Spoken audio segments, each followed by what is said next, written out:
예, 오늘 말씀은 시편 102편입니다. 시편 102편, 예루살렘의 회복을 갈망하는 공고한 자의 기도, 이렇게 말할 수 있습니다. 제목에 보면 공고한 자가 마음이 상하여 그 근심을 여호와 앞에 토로하는 기도해서 이 시인이 누군지 또 언제 지었는지 정확하게 배경이 안 나와 있어 말할 수는 없지만은 그 내용을 보게 되면 아마 바벨론 포로 상황에 있는 그 시인이 아닌가 싶어요. 포로 상황에서 어떤 억압함을 당하는지 굉장히 어려운 가운데 있고 곤란한 가운데 있고, 그래서 지금 피골이 상접한 것처럼 완전히 다 말라 있고 먹는 것조차도 잊어버릴 정도로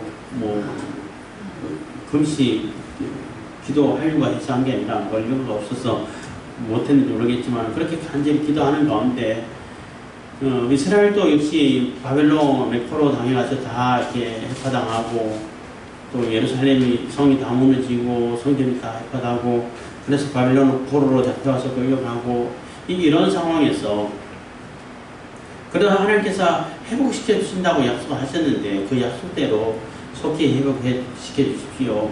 뿐만 아니라 개인적으로도 어려움 당하고 고난을 당하고 있는 시인도 빨리 회복시켜 주셔서 건강을 회복시켜 주시고 또 상황을 회복시켜 주셔서 주님을 찬송할 수 있도록 주의 이름을 영화롭게 할 수 있도록 해주십시오 하고 기도를 하는 내용입니다. 그래서 민족의 회복, 그러니까 예루살렘이 회복되기를 바라는 그런 마음과 함께 같이 자기 개인의 어려움도 빨리 똑같이 회복될 수 있기를 기도하는 내용이라고 볼 수 있습니다. 사람들은 특히 남자분들이 많이 그렇게 하는데 이 국제적인 정치적인 상황, 국제정세라든지 정치적인 상황이 잘 풀려가게 되면은 개인적인 일도 잘 풀리는 것처럼 느끼고 있는 것 같아요. 그리고 개인적으로 어떤 일이 잘 풀려도 국가적으로 또 국제적으로 이렇게 잘 안 풀리고 나라가 좀 굉장히 어려운 상황에 처해 있고 이러면은 다들 애국심이 있어서 그렇겠지만은 이게 편치가 않아. 그런데 나라도 잘 안 되고 완전히 억압되어 있고 잘 안 들어가고 정치적인 상황도 정말로 속이 터지는 상황이고, 그런데 자기 개인 일까지 이렇게 엉망이고 또 어려움을 당하고 그래서 한단 속에 빠져 있고 그러면은 참 이게 절망이 더 커지겠죠. 그래서 하나님께 간절히 기도하고 있는 그러한 시인데 시인 개인도 이렇게 어려움 당하고 있고 그하고 비슷하게 또 예루살렘도 어려움 당해가지고 다 해파당하고 바빌론 포로로 잡혀와서 거기서 노예 생활을 하고 어려움을 당하고 조롱당하고 이런 상황에서 빨리 회복시켜 주십시오. 하나님께서 예레미야 선지자를 통해 가지고 70년 후에 회복시키시겠다고 약속하셨는데 그 약속의 때가 다가오는 것 같은데 그 약속대로 빨리 회복시켜 주십시오 하고 간절히 기도하는 것입니다. 다니엘도 그랬죠. 이렇게 예레미야 예언서를 읽다가 70년 후에 하나님께서 회복시켜 주신다고 약속하셨네 하고 그때부터 마음을 다잡고 아주 더 열심히 기도하는, 하루에 그냥 3번씩 정해놓고 꼬박꼬박 기도를 하고 있었고 그 기도하는 가운데 또 모함을 받아가지고 구속기까지 들어갔다 나오는 그러한 일을 당했습니다. 그래서 아마 그 시대 바벨론 포로 시대 때의 어떤 포로 상황에서 포로 생활을 하면서 이 시인이 이 시를 쓴 것이 아닐까 이렇게 추측을 할 수 있습니다. 1절입니다. 여호와여 내 기도를 들으시고 나의 부르짖음을 주께 성결케 하소서. 그래서 하나님께서 내 기도 내 부르짖음을 들어주십시오.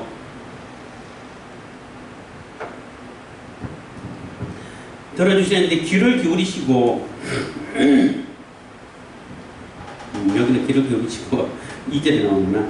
하나님께서 들어주십시오. 내 부르짖는 소리를 하나님께서 들어주지 않으시면은 들어줄 수 있는 존재가 없다는 거죠. 누가 이스라엘의 사정을 봐주고 또 뭐 다 살펴주겠어요. 하나님 아니면 없죠. 그래서 하나님께 호소를 하고 있는 것입니다. 여호와여, 그래서 여호와라는 이름은 언약의 하나님을 이렇게 상징할 때, 언약의 하나님을 부를 때, 또 언약의 하나님에 대해서 설명할 때 여호와라는 이름을 많이 쓰고 있습니다. 그래서 언약의 하나님, 내 기도를 들으시고 나의 부르짖음을 주께 성달케 하소서. 그래서 지금 부르짖고 있는 이 기도를 하나님께 닿게끔 하셔서 하나님께서 그런 사정이 있었구나, 그런 어려운 점이 있구나, 이렇게 알아봐 달라는 겁니다. 2절, 나의 괴로운 날에 주의 얼굴을 내게 숨기지 마소서. 주의 귀를 기울이사 내가 부르짖는 날에 속히 내게 응답하소서. 그래서 나의 괴로운 날에 주의 얼굴을 내게 숨기지 마소서 하고 하나님이 얼굴을 숨겨버리셨다는 거예요. 하나님이 나를 향해서 얼굴을 향해서 복을 베풀어 주시고 또 보호해 주시고 이렇게 할 때 나를 향해서 얼굴을 마주보고 살펴봐 주시고 하는데, 그 자기 백성, 하나님의 백성들 앞에서는 하나님의 얼굴이 이게 은혜의 얼굴이죠. 대적자들에게 있어서는 심판의 얼굴이시기도 합니다. 어쨌든 간에 그 얼굴을 항상 우리를 향해서, 주님의 백성을 위해서, 또 이 시인을 향해서 이렇게 향해서 살펴보시고 은혜를 베푸시고 또 건져주시고 보내주시고 이렇게 해야 할 하나님이신데, 이 어려울 때 하나님께서 얼굴을 돌리셨다면 이렇게 외면했다는 거예요. 하나님이 얼굴을 돌리시고 외면해버리시면은 구원받을 수 있는 길이 없는 거죠. 그래서 나의 괴로운 날에 주의 얼굴을 내게 숨기지 마소서. 그래서 얼굴을 숨겨버리셔가지고 아예 보이지 않게끔 해버리면은 이게 이제 같은 하나님이 뭐 형상이 있겠습니까? 없죠. 없지만 이렇게 표현하는 것은 사람하고 똑같은 모습이라고 상상하면서 그렇게 기도를 하는 거예요. 그래서 숨기지 마소서. 주의 귀를 기울이사. 그래서 귀를 자세히 기울여가지고 다른 기도, 물론 다른 뭐 사람들의 소원도 많이 들으시겠지만 특히 내가 기도하는 이 기도를 자세히 한번 들어주시고 귀를 기울이라는 얘기는 자세히 들어달라는 얘기죠. 뭐 귀를 기울이지 않으셔도 하나님께서는 자세히 들으시죠. 들으시긴 하시지만은 이것도 이제 또 같은 사람의 모습으로 상상하면서 기도를 하는 것입니다. 그래서 귀를 기울이사 내가 부르짖는 날에 속히 내게 응답하소서. 그래서 왜 이렇게 부르짖고 도대체 어떤 상황이, 어떤 어려운 상황이 퍼져 있는지, 상황이 처해 있는지 이걸 자세히 살피시고 또 기도 소리를 하나하나 숨소리까지 다 들으셔서 빨리 응답해 주셔서 이 곤란한 상황, 어려운 상황에서 벗어날 수 있도록 해주시오 하고 기도를 하는 것입니다. 3절입니다. 대전 내 날이 연기같이 소멸하며 내 뼈가 냉과리같이 닿나이다. 그래서 하나님께서 내 기도를 들어주셔야 되는데 내 지금 상황이 너무나 열악한 상황이고 어려운 상황이라는 거예요. 내 날이 연기같이 소멸되면, 연기가 푹 올라갔다가 그냥 조금 높이 올라가면은 다 흩어져 버리고 사라져 버리잖아요. 순식간에. 그같이 아무런 의미 없이 내 날이 지금 다 사라져 버리고 아무런 의미 없는 그러한 날들이 되어가고 있습니다.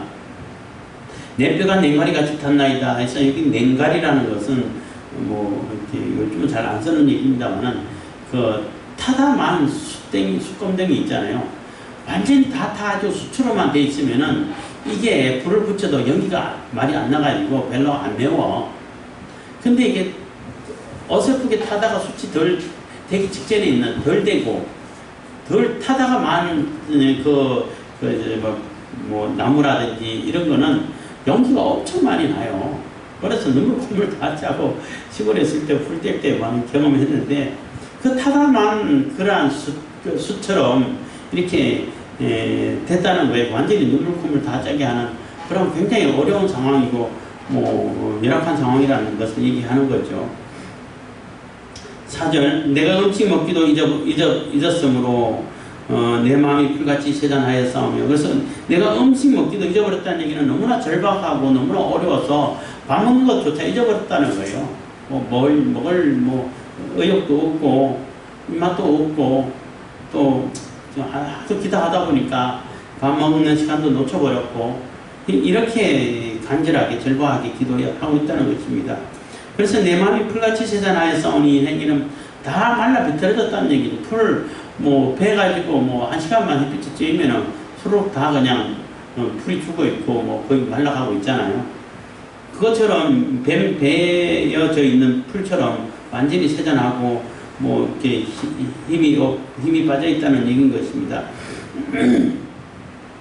5절입니다. 나의 탄식 소리를 인하여 나의 살이 뼈에 붙었나이다. 그래서 지금 이렇게 날마다 탄식하고 하나님께 기도하고 하나님께 호소하고 부르짖고 이 어려운 상황을 벗어나기를 원하는데 이 어려운 상황에서 어려운 상황이 계속되고 오래되다 보니까 이 내 뼈가 살에 붙었다는 얘기는 뭐 뼈가 살에 붙어있지 뭐 살이 뼈에 붙어있는 거 당연하다 이렇게 뭐 우스갯소리로 말할 수도 있는데 그 얘기가 아니고 피골이 장점하다는 얘기예요. 우리 사자성어로 얘기한다면은 피부가 살이 다 빠져버렸고 워낙 이렇게 기도를 하고 또 어려운 상황이다 보니까 살이 쭉 다 빠져가지고 피부가 그냥 뼈에 붙어가지고 뼈하고 피부밖에 안 남았다고 피골이 그걸 보고 피골이 상접하다고 그랬잖아요. 피골을 상접해가지고 그런 표현을 쓰는데 그렇게 됐다는 거예요.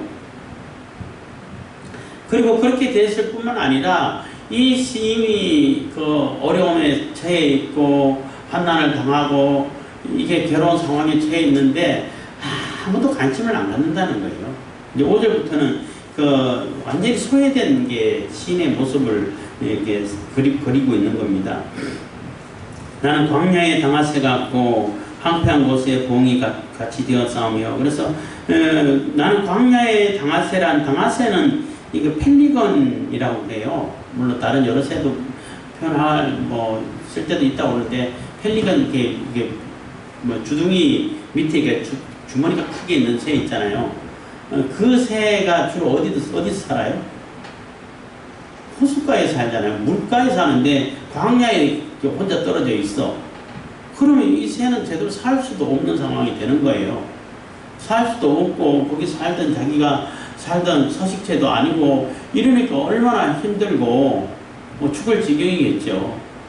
살기도 어려운 상황이고 완전히 떨어져 있는 상황인데 아무도 돌아보는 자가 없다는 거죠. 그만큼 열악한 상황에 처해 있다는 거죠. 이스라엘이 예루살렘에서 떠나가지고 저 멀리 바벨론에 잡혀가가지고 거기서 포로 생활을 하는 것도 마찬가지로 당아새가 이게 광야에서 생활하는 거하고 이렇게 같이 이게 오버랩 시킬 수도 있는 거죠. 그렇게 비유가 되는 겁니다. 또 황폐한 곳에 부엉이 같이 되었도다. 그럼 황폐한 곳 부엉이도 밤에만 이렇게 다니는데 황폐한 곳에 있으니까 먹을 것도 별로 없고 먹이도 잡을 수도 없고 이 밤에 잠도 못 자고 밤에 활동하는 새인데 아무도 밤에 활동하니까 누가 봐주는 사람도 없겠죠. 그만큼 이게 소외되고 외로운 그러한 상황을 노래하는 것입니다. 내가 밤을 세우니 그래서 너무나 힘들고 어렵고 참 상황이 열악해서 밤을 세운다니 잠도 못 자고 밤을 새워서 기도하고 하나님께 호소하고 지금 신음을 하고 있다는 것입니다. 세운이 지붕 위에 외로운 참새 같은 이다. 그래서 지붕 위에 외로운 참새는 떼를 지어 다니잖아요. 주로 이제 떼를 지어 다니는데 참새가 얼마나 시끄럽냐. 무슨 할 말이 그렇게 많은지 한참도 안 쉬어. 무슨 얘기가 그렇게 많은지 자기들끼리 서로 얘기하느라고 얼마나 근데 활달하고 그러니까 참새를 보고 있으면 그런 참새를 보고 있으면은 저 같은 경우는 기분이 좋아져. 활동력이 생존력이 막 생기는 것 같아. 시끄럽게 얘기하는 게 아니라 그렇게 정겹게 느껴져요.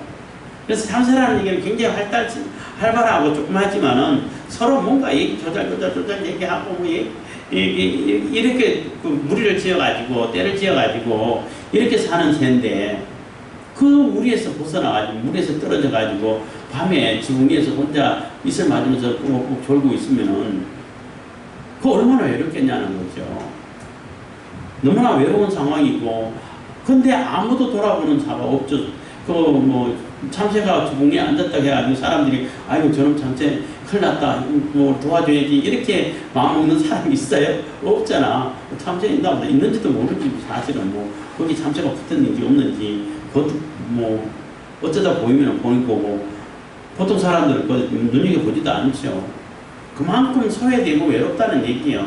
완전히 소외돼가지고 아무도 돌아보는 자가 없고 아무도 관심 갖는 자가 없고 이런 상황에서 자기는 뭐 죽을 지경이고 완전히 뭐 그 피부가 그 뼈에 붙어가지고 완전히 말라가지고 쓰러질 지경이고 이런 상황까지 왔다는 것입니다. 이런 상황까지 왔기 때문에 하나님께서 들으시지 않으시면 뭐 방법이 없다는 거죠.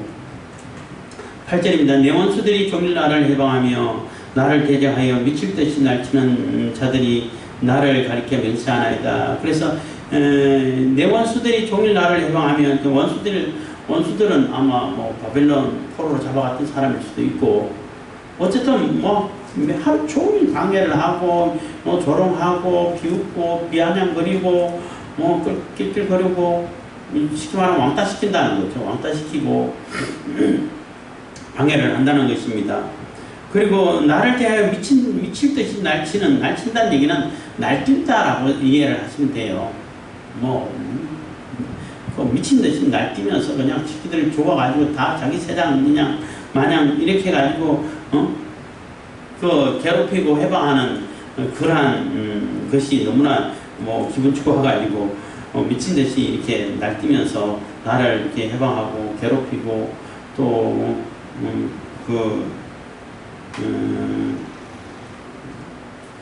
방해하고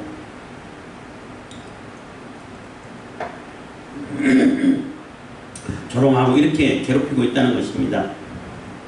그러면서는 그러한 자들이 나를 가르쳐 맹세하나이다는 얘기는 완전히 그 저주의 뭐 상징과 같은 샘플과 같은 그러한 존재로 여긴다는 거예요. 아유 뭐 쟤처럼 살면 안 돼. 저렇게 되면 완전히 뭐 저주받은 사람이 저런 사람이야. 이렇게 비유를 해가지고 또 맹세를 하고 또 네가 어쩌면 뭐 손에 장을 치신다든지 뭐 이렇게 장담할 때 아주 뭐 확실하게 그런 얘기 많이 하잖아요.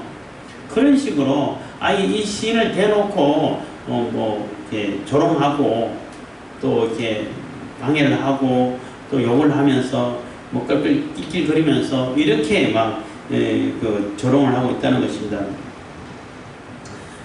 조롱하고 모욕하고 뭐 한다는 거죠. 9절입니다. 나는 쟤를 양같이 먹으며 나의 마심에는 눈물이 섞였사오니. 그래서 그런 상황이니까 뭐 쟤를 뭐 양식처럼 먹는 얘기는 그 중동이라든지 이스라엘에서는 슬픔을 표현할 때에 타고 남는 재 있잖아. 쟤를 이렇게 뿌리면서 휙 뿌려가지고 머리에 그냥 제가 안고 재에 앉아가지고 뭐 슬퍼한다는 얘기는 극도의 슬픔을 표현할 때 그런 퍼포먼스를 한다고 얘기를 해요. 퍼포먼스라고 말할 수 있죠. 상징적인 그 행위를 하는 거예요. 상징적인 행사를 하는 겁니다. 이렇게 재를. 그러니까 이게 하도 슬픔을 표현하고 재를 뿌리다 보니까 그게 양식이 됐다는 얘기예요. 재가 입으로 들어가고 그냥 뭐 코로도 들어가고 했겠죠. 그래서 양식같이 먹는다는 얘기는 계속 슬픈 상황이 오래됐다는 얘기인 겁니다.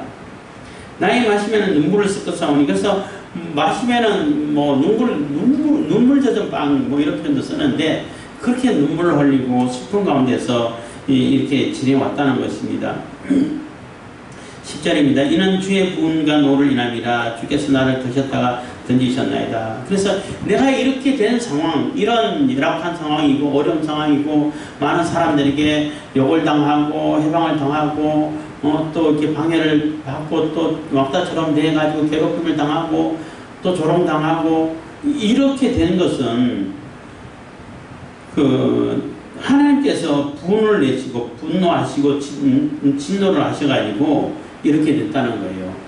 그래서 주께서 나를 드셨다가 그냥 버려도 이게 저주받는 것이고 어려움 당한데 이렇게 들고 있다가 집어던졌다는 얘기예요. 충격이 더 크죠. 그렇잖아요. 그냥 놔도 깨질 건데 깨지는데 아예 그냥 멀리 집어던져버렸어. 그러면 더 박살나죠. 더 크게 산산조각 나는 겁니다. 그것처럼 하나님께서 하나님께서는 들어주셨고, 사실 이렇게 들어주실 때는 높여주시고 영광스럽게 해주시고 했잖아요. 이스라엘도 마찬가지잖아요. 하나님께서 이렇게 높여주시고 들어주시고 또 주변에 있는 나라들을 다 제압하게 해주시고 이렇게 했는데 하나님 말씀 따라 살지 않고 우상에 빠져가지고 하나님 배반하고 하나님 거역하다가 그냥 뭐 하나님께서 버려버리셨고 바빌론에게 그냥 먹히도록 내버려 두셨고 그래서 바빌론이 와가지고 다 해파하고 부셔버리고 성전까지 다 해파해버리니까 다 부셔버리니까 그 충격이 얼마나 크겠냐는 거예요. 그거 성전을 부수지 않고 예루살렘 점령해가지고 그냥 잡혀갔다 해도 그게 충격이 어마어마할 텐데 굉장히 충격이 클 텐데 이스라엘 사람들에게 있어서 유대 사람들에게 있어서는 성전은 자기 목숨과도 같은 거예요. 근데 그게 깨졌다는 것을 이해할 수가 없는 거예요. 전지전능하신 하나님 여호와 하나님의 이름을 두신 곳인데 여호와 하나님의 임재가 상징되는 곳인데 그게 어떻게 이방 사람들에게 깨어서 부서질 수가 있겠냐는 거예요. 그거 이해를 할 수가 없다는 거죠. 그만큼 충격이 크다는 것입니다. 예루살렘 성전이 있던 자리가 지금 이슬람 사원이 지어져 있는데 그래서 예루살렘 성전을 못 짓는 거예요. 자리가 없어져 버렸어. 그래서 이슬람 사람들도 그 이슬람 사원이 자기 목숨보다 더 중요하게 여겨요. 그래서 그거 허물 수가 없어요. 허물면은 지금 3차 대전, 세계대전이 일어나요. 그렇기 때문에 건들 수가 없게 되는 겁니다. 그것처럼 그만큼 목숨보다도 더 중요하게 여기던 그러한 성전도 다 깨져버리고 다 해파되어버리고 이렇게 포로로 잡혀와 있는데 이게 하나님이 진노하셔가지고 이렇게 높이 들어주셨다가 그냥 집어 던져가지고 박살나버리는 상황이 됐다는 거예요. 그게 지금 이 시인이 자기가 겪고 있는 완전히 피곤을 상접해서 그냥 다 말라가지고 비틀게 다 죽어가는 그런 상황이고, 완전히 타다 말한, 그런 뼈대기가 타다 말한 정도로 돼가지고 얼마나 고통이 심하다는 얘기예요. 그만큼 고통이 심하고, 연기가 흘러가고 눈물 다 나고, 이런 상황에서, 이런 상황을 이렇게 맞이하는 것은, 이런 상황이 된 것은 하나님의 진노로 된 것다는 얘기예요. 그래서 자기의 상황하고 예루살렘, 이스라엘의 상황하고 이렇게 같이 이렇게 오버랩 시키는 거죠. 같이 이렇게 겹치게 하는 거예요. 똑같이 예루살렘도 하나님의 진노로 인해 가지고 이렇게 됐습니다. 하고 고백을 하는 겁니다. 11절 내 날이 기울어지는 그림자 같고 내가 풀의 시전함 같으니까. 그래서 이미 기울어져서 기울어진 그림자 해가 넘어갈 때 그림자가 길죠. 길어지다가 그냥 그림자가 사라져 버리죠. 그가 넘어가 버리면은. 그래서 이제 죽을 때가 다 됐고, 죽을 날이 며칠 남지 않은 것처럼, 이렇게 수명이 다 돼가는 것처럼 보여진다는 것입니다. 그래서 풀의 세자나무 같으니라 풀이 이제 베어지면은 그냥 다 죽어서 말라서 다시 소정할 수 없는 그런 상황까지 가버리죠. 그래서 그런 상황까지 왔다는 거예요. 더 이상 회복할 수 있는 그러한 희망 자체가 사라지는 그러한 상황까지 왔다는 거죠. 그래서 이스라엘이 바벨론 포로 당해서 70년간 지냈는데 이스라엘 그러니까 이스라엘 자기 자신 혼자 힘으로 독립할 수 있겠어요? 독립 못하죠.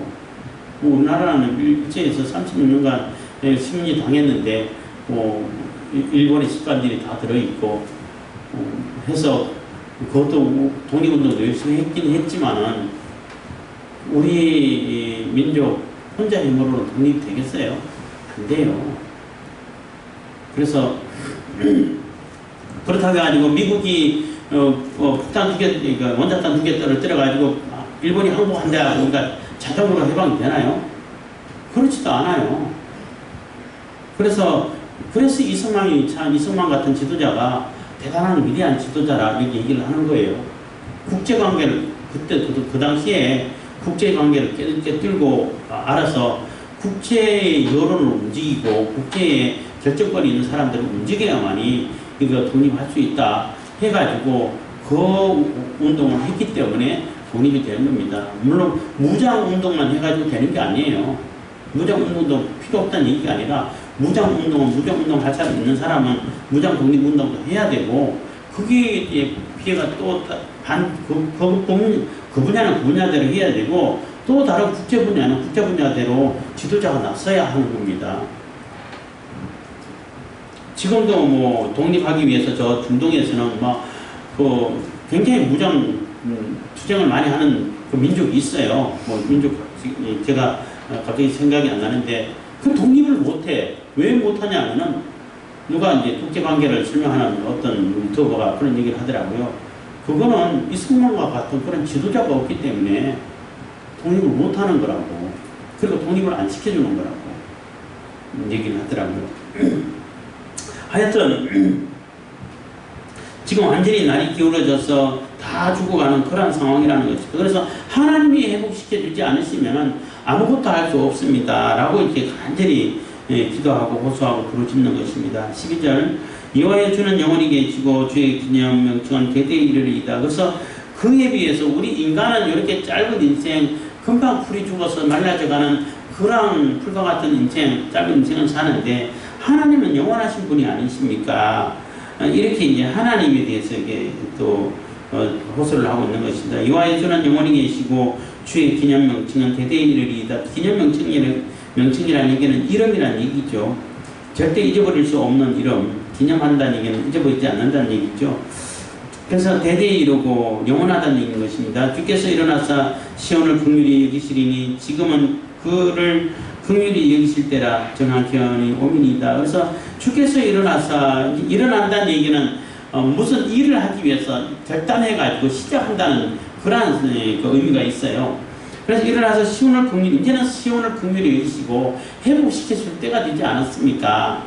하나님께서 예언하시고 또 약속하지 않으셨습니까? 하는 얘기가 되는 거예요. 이 구절을 볼 때 이 시인은 예레미야의 그 예언을 알고 있는 그런 시인이 아닐까 이렇게 추측을 할 수 있는 것입니다. 그래서 지금은 그를 긍휼히 여기실 때라 정한 기한이 오민이다. 그래서 정한 기한이 다 되지 않았습니까? 다 왔으니까 이제 회복시켜 주십시오 하고 이제 간절히 기도를 하는 거죠.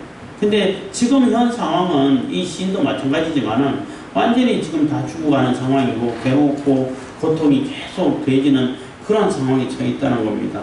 또 주변에 있는 사람들은 다 뭐 조롱하고 욕하고 방해를 하고 이렇게 괴롭히고 이러고 있다는 거죠. 그렇지만 하나님께는 다 됐기 때문에 하나님께서 회복시켜 주십시오 하고 호소를 하고 있는 것입니다. 14절 주의 종들이 시온의 돌들을 즐거워하며 그 티끌도 은근히 여기나이다. 그래서 주의 종들이 시온의 돌들을 즐거워한다는 얘기는 고향 땅, 고향의 흙냄새 뭐 이런 표현을 많이 쓰잖아요. 우리 뭐 독립운동하고 뭐 또 이렇게 타영살이 뭐 메테른가 이런 노래도 있고 할 때에 고향 땅에 대한 향수가 굉장히 이렇게 그려지잖아요. 그래서 고향에 있는 그 흙 한 줌이라도 들고 와서 그 흙냄새를 맡고 싶다 뭐 이런 표현하고 그런 표현인 거예요. 그래서 예루살렘에 있는 돌멩이 하나 그것조차도 그립고 거기에 있는 티끌 하나 흙 한 줌 이런 것도 너무나 그립다는 거예요. 15절 이에 열방이 여호와의 이름을 경외하여 세계 열왕이 주의 영광을 경외하리이다. 그래서 이렇게 하나님께서 예루살렘을 회복시키시고 이 시인을 회복시키는 이런 과정을 보게 되게 되면은 하나님께서 긍휼히 여기시는 것을 보게 되면은 세계 열왕들이 여호와 하나님 정말 하나님이십니다. 여호와 하나님만이 참 하나님입니다. 이렇게 영광 돌리지 않겠냐는 거예요. 그래서 온 열왕이 다 하나님만 바라보고 하나님을 섬길 수 있는 그런 날이 오지 않겠냐는 겁니다. 이거는 이제 예수님 재림하시면서 예수님 초림하셔가지고 우리의 죄를 이렇게 해결해 주시고 점점 이제 온 민족하고 상관없이 예수님을 통해 모든 열방 모든 민족이 예수님께로 나아가서 하나님께 나아갈 수 있는 길이 열렸고 그래서 점점 이게 이루어져 가고 있죠. 이스라엘 역사만 가지고는 이것은 이루어진 것이 없지만은 이게 예수님을 통해 갖고 점점 이루어져 가고 있고 그래서 예수님께서 재림하시면 완전히 다 이루어지는 겁니다. 그래서 종말을 이렇게 예언하고 있는 시라고 말할 수 있습니다. 16절 대저 여호와께서 시온을 건설하시고 그 영광 중에 나타나셨습니다. 그래서 시온을 건설하시고 그 임금 중에 나타나셨기 때문에 그것을 보는 사람마다 세계 열왕이 다 주님께 주의 영광을 경외하고 주님 앞에 나오고 주님을 경배하고 경외하게 된다는 것입니다. 17절 여호와께서 빈궁한 자의 기도를 돌아보시며 저희 기도를 멸시치 아니하셨도다. 그래서 이렇게 회복시켜 주시고 이 시인은 이렇게 하나님의 언약을 확실하게 믿고 있는 거예요. 분명히 약속하셨기 때문에 하나님께서 약속하셨기 때문에 반드시 이루실 거다 하는 그러한 믿음의 확신이 있는 거예요. 그래서 그 하나님께서 이렇게 회복시켜 주신 것은 미래적인 일이지만 과거처럼 얘기를 하는 것입니다. 그래서 그런 표현을 이렇게 성경에 자주 나옵니다. 어쨌든 그렇게 표현하는 것이 여호와께서 빈궁한 자의 기도를 돌아보시면 그래서 시인이 지금 간절히 기도하는 그 기도를 들어주셔가지고 이렇게 회복시켜 주시고 시온을 다시 건설해 주시고 회복시켜 예루살렘을 회복시켜 주셔가지고 열왕이 하나님을 경배하고 경외하고 하나님을 하나님으로 여기는 이러한 상황이 되어 도래하게 된다는 것입니다. 18절입니다. 이 일이 장래 세대를 위하여 기록되리니 창조함을 받을 이 백성이 여호와를 찬송하리로다. 그래서 이 일은 장래 세대를 위해서 세세히 기록된다는 얘기죠. 지금 우리가 기록된 성경을 보고 알고 있는 것처럼 기록되고 앞으로도 반드시 이루어질 것이라는 것을 확신에 찬 그러한 얘기라는 것입니다. 완전히 기록해가지고 잊어버릴 수 없고 부정할 수 없는 그러한 증거로 남을 것이다. 이렇게 고백을 하고 있는 것입니다. 그래서 창조함을 받을 백성이 그래서 예수님으로 인해 가지고 거듭나고 재창조되는 새 창조된 그래서 새 하늘과 새 땅, 새 사람 모든 것이 다 새롭게 변하는 이러한 그 역사를 우리가 이제 기대를 하고 있고 또 그것이 이루어져 가고 있는 것을 우리가 경험하고 있고 또 앞으로도 예수님 오시면 완전히 이루어지는 것을 우리가 믿고 있습니다만은 그렇게 되는 것을 보고 그렇게 새로운 창조함 받아서 새로운 사람이 되고 새로운 피조물이 됐을 때 그 새로운 피조물은 하나님을 경외를 하고 하나님을 찬송하게 된다는 것입니다. 19절 여호와께서 그 높은 성소에서 감하시며 하늘에서 땅을 감찰하셨으니 그래서 높은 곳에서 하나님을 이 인간을 하나하나 다 살피시고 감찰하시고 다 기억하신다는 겁니다. 20절 이는 갇힌 자의 단식을 들으시며 죽이기로 정한 자를 해방하사 여호와의 이름을 시온에서 그 영예를 예루살렘에서 승복케 하려 하심이라. 그래서 이미 갇힌 자 단식 들으시고 죽이기로 작정한 자 그래서 갇힌 자고 죽이기로 작정한 자는 자기 스스로는 빠져나갈 수가 없어요. 해결할 수 있는 방법이 없다는 얘기예요. 완전히 죽을 수밖에 없는 그런 상황인데 그러한 처지에 놓여 있는 사람을 그러한 나라 사람을 하나님께서 해방시켜 주시고 건져 주시고 구원해 주셔가지고 하나님의 그 영예를 온 세계에 예루살렘에서 선포하게 된다는 것이죠. 22절 때의 민족들과 나라들이 모여 여호와를 섬기리로다. 그래서 모든 민족과 모든 나라들이 결국은 다 하나님을 섬기게 될 것입니다. 하고 이제 이미 구원되기를 바라고 있지만은 그 구원되는 그런 예루살렘이 구원되고 자신도 구원되는 그러한 상황을 이렇게 미리 믿고 확신을 가지고 하나님께서 약속을 지키시고 이루신다는 것을 기록해주고 있는 것입니다. 예언하고 있는 겁니다. 확신하고 있다고 그러잖아요. 23절입니다. 저가 내 힘을 중도에 쇠약해 하시며 내 나를 단축해 하셨다. 그래서 그렇게 믿음을 확신을 가지고 있지만은 또 이 시는 자기 현실로 돌아와가지고 자기 사정을 또 아뢰고 있는 거죠. 저가 내 힘을 중도에 쇠약해 하시며 내 나를 단축해 하셨도다. 나의 말이 나의 하나님이여 나의 중년에 나를 데려가지 마옵소서. 주의 연대는 대대히 무궁하나이다. 그래서 하나님의 연대는 대대히 무궁하고 영원한데 지금 중도에서 중년이 돼가지고 이제 한 30대, 40대, 50대 정도 될 것 같은데 그렇게 요즘 말하면 그렇죠. 데려가 버리면은 어차피 하나님이 영원하신 분인데 40대, 50대 데려가시나 90대, 80대, 90대 들어가시나 거기서 거기 아니에요 하는 얘기도 들어있어요. 그런 얘기 의미도 있지만은 지금 여기서 툭 끊어지게 만들어버리면은 그 하나님께서 회복시키셔가지고 하나님을 찬송하고 하나님 영광 돌리고 이거 없어지지 않겠습니까? 하는 얘기가 되는 거예요. 하나님이 되는 영원하신데 어차피 영원히 계시는 분인데 중간에서 끊어버리시면 안 되지 않습니까? 면화를 너무나 이렇게 짧게 만들으셨는데 여기서 이렇게 들어가지 마십시오. 이렇게 호소를 하는 겁니다. 25절 주께서 옛적에 땅의 기초를 두셨사오며 하늘도 주의 손으로 지으신 바니이다. 천지는 없어지려니와 주는 영존하시겠고 그것들은 다 옷같이 날거리니 의복같이 바꾸시면 바뀌려니와 주는 여성하시고 주의 연단은 무궁하리이다. 그래서 하나님은 무궁하신 분이잖아요. 하나님은 무궁하신 분이시고 변함이 없는 분이시고 영원한 분이시고 또 하나님께서 이 땅에 다 세우시고 다 만드신 분 아니십니까? 그래서 이 땅도 바꾸려면 얼마든지 바꿀 수 있습니다. 이 땅은 낡아져가지고 없어지기 때문에 하나님께서 이제 다 버려버리고 새로 만드시면 다 만들어지는 그런 하나님이 아니십니까? 그래서 새하늘과 새 땅, 뭐 이렇게 요한계시록도 나오고, 이사야도 나오고 하는데, 그렇게 하나님께서는 바꿀 수 있다는 거예요. 그렇게 바꿀 수 있는 분이시기 때문에, 내 인생도 바꿀 수 있다는 거예요, 하나님이. 그렇잖아요.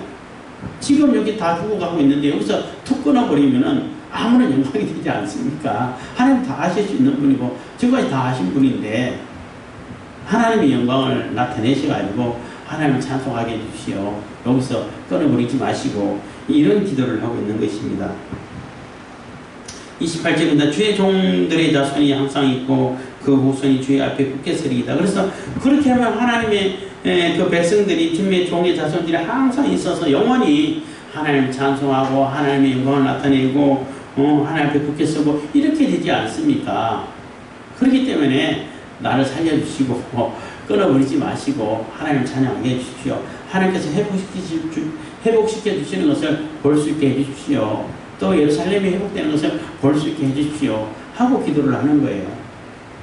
그래서 이 시인은 하나님께서 약속하신 그 약속의 말씀을 믿고 회복해 주실 것이라는 것을 확신을 가지고